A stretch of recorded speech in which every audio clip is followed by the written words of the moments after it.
Thank you for that question. We really want to help ASEAN join together.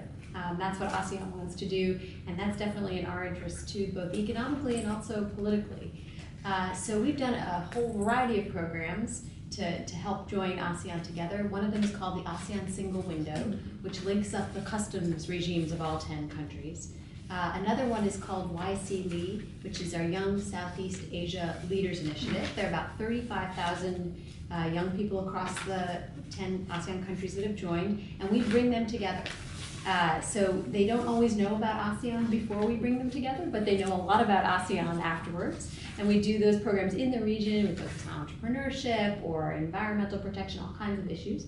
And then we actually also recently, President Obama hosted about 50 of them at the White House. So we also do exchanges with the United States.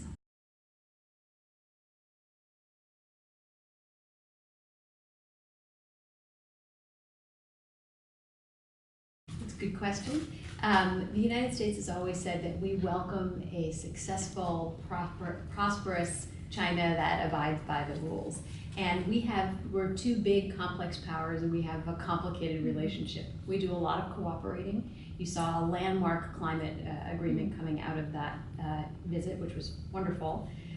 We are negotiating a bilateral investment treaty and have a number of other cooperation initiatives that go forward. We also have differences that we need to manage, including one based here over the disputes in the South China Sea.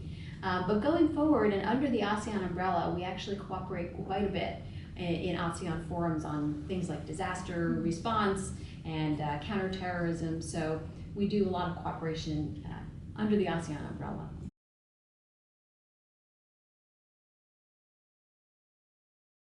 Well, my fingers are crossed for a very successful outcome. These are, of course, this is the most difficult part of a trade negotiation. They leave, the hard issues come at the very end. But I'm very hopeful and optimistic, and it's a really important 21st century agreement because we all want to increase growth and promote growth in the region. But growth comes with costs sometimes to the environment and to people. And so this is the first time that you have an agreement that really tries to put in standards. So it's ambitious, it's quite ambitious, but it's going to really change trade once it gets approved.